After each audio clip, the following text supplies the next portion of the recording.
Oh, howdy all, grab yourself a drink, it is time for some Path of Exile discussion. Today I wanted to put together a short list of what I think are the top maps of patch 3.21, but more importantly why each of them is on the list, so that if there's a map in this list that you don't particularly like yourself, you can find other ones that have similar strengths and weaknesses that might fit with your playstyle a bit better.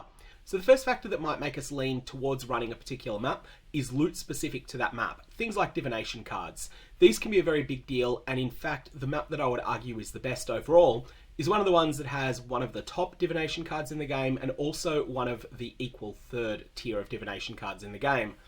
Second thing is tileset layout. This is both about how easy it is to find your way through the map, is it a maze or is it straightforward, and also how many obstructions are in the way. A map like Cells or Dungeon does extremely poorly on this metric, whereas a map like Strand does extremely well. The next thing is agency over Eldritch altars, and we'll get to this a bit more in a sec because it's a big factor, but all we really want to say to start with is that Jungle Valley is the best choice here. Next, there's interactions with past league mechanics, and specifically the ones you're running a lot of. For example, if you're running Breach or Legion, you want a wide open tile set, whereas if you're running a lot of Blight, it tends to be better to be running maps that are constrained and tight, like Toxic Sewer and Waste Pool. Then there's a question of your own character's strengths and weaknesses. For example, Toxic Sewer is a fantastic map to run if you're playing a Righteous Fire character because of just the individual strengths of that particular build. They really play well to that tile set.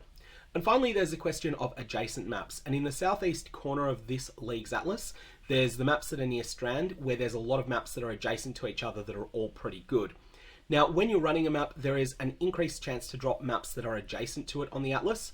And as a result, you want these maps to be at least tolerable. Of course, you do always have the option of just horizon orbing away any map that you get that's a terrible layout anyway, and you can then horizon them into coves in this league if they're tier 16, which is something that can be quite useful to do. So let's talk a bit more about agency over Eldritch altars, because this is a really important point. If the map boss either has already been defeated or has not spawned at all on the map, then the Eldritch altars will not give you any options that affect the map boss. Now there are two maps, Jungle Valley, which is on the atlas this league, and Mausoleum, which is not, where the boss doesn't spawn until you've spent a few seconds in their room.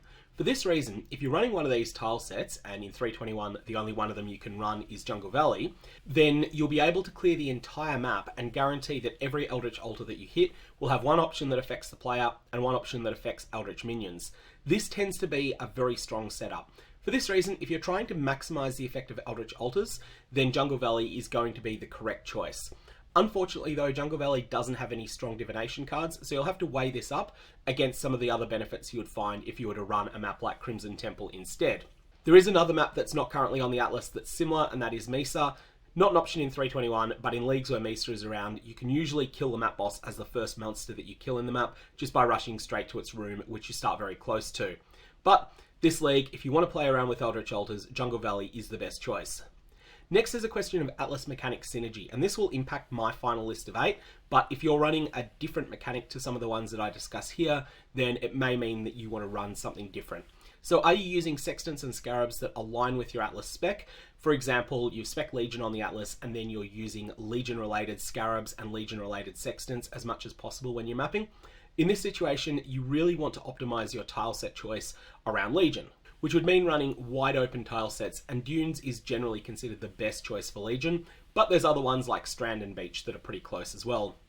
Breach is another example of a mechanic that is at its best on wide open tile sets, Beach, Strand, Dunes, etc. Now Tropical Island is another one that needs to be considered here. It is absolutely god tier when it comes to Delirium mirror strategies. There don't seem to be a huge number of people running Delirium mirror strategies this league, mostly because the Simulacrum splinters are so cheap, but if you are someone who loves Delirium, then Tropical Island is the map for you. Next is a question of your character's strengths. If you're playing a build like Righteous Fire or Death's Oath, you want constrained corridors, so Toxic Sewer, Waste Pool, these maps become much better.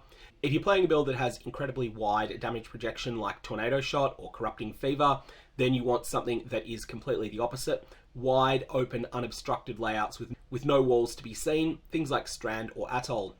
And your movement skill choice as well as your primary skill choice should be considered here. Shield charge is much better on those wide open tile sets. Now probably the most important thing to consider is Tileset Specific drops. This is overwhelmingly divination cards, although Vile Temple is its own animal and it has a few other things as well. So the short version of this is that Apothecary maps, tier 8 and above using divination scarabs will definitely maximize your rewards here, especially if those Apothecary maps also drop 7 years bad luck. Now, I've gone through all the divination cards that are reasonably valuable and had a look at the player determined rarity of these cards and combined the two to work out how much on average wealth you're going to get per map from these. This is a bit difficult to give an absolute figure for because it's going to depend on your level of juice. What you can do is arrange the various cards from most lucrative to farm to least lucrative to farm. And it turns out that really there's 4 different categories of cards that are just head and shoulders above everything else.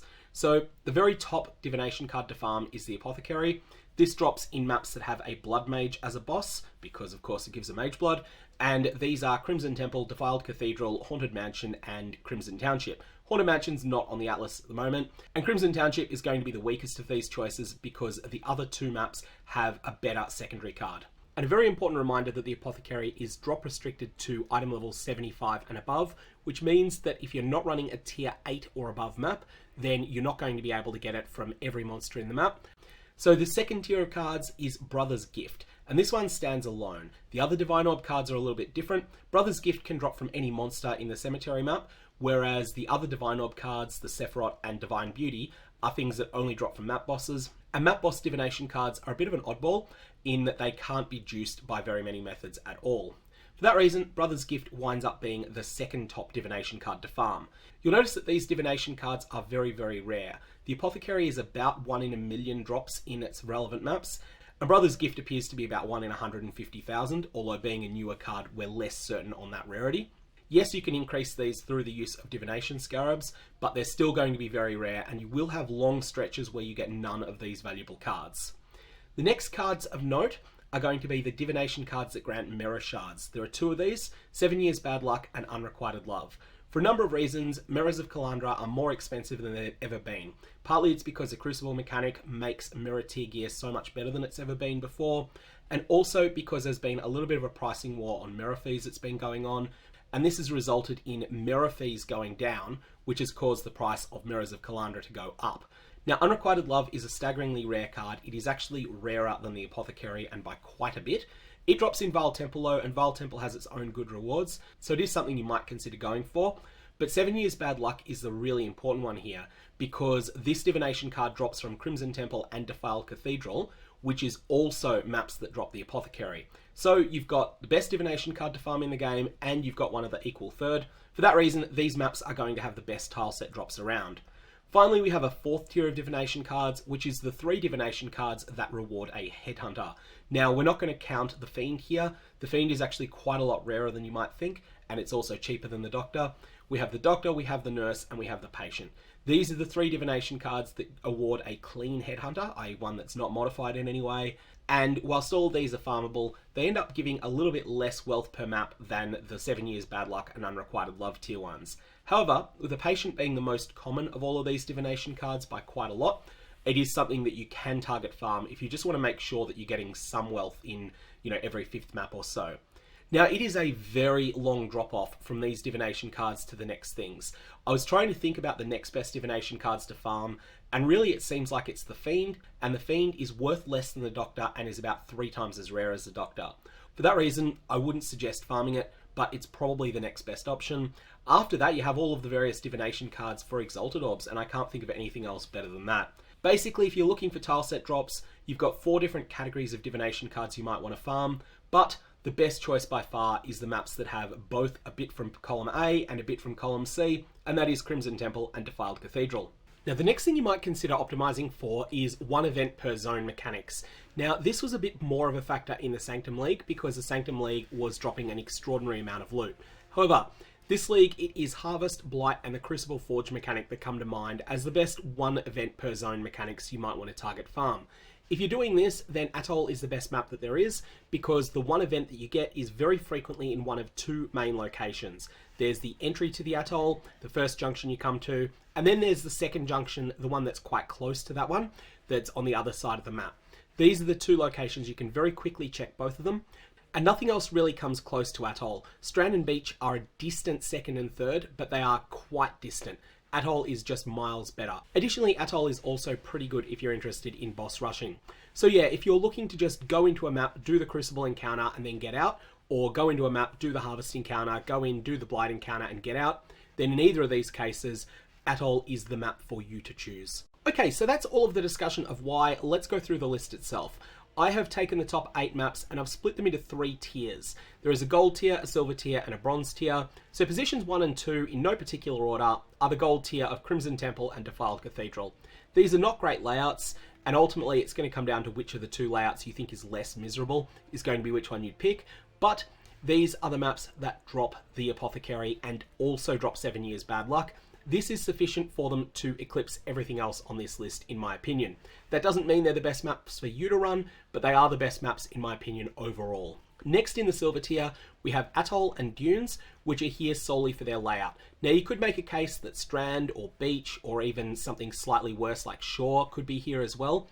The reason that I've gone for Atoll and Dunes specifically is that in addition to having excellent layouts for just general navigation through the map, they also have very strong synergies with quite different League mechanics to each other. For instance, Dunes is one of the best maps around for Legion. Next we have Jungle Valley and Cemetery.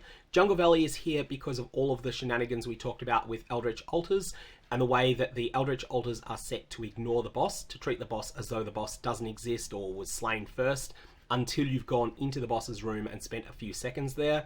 And that means that for Jungle Valley, you'll get better results out of your Eldritch Altars than you normally would.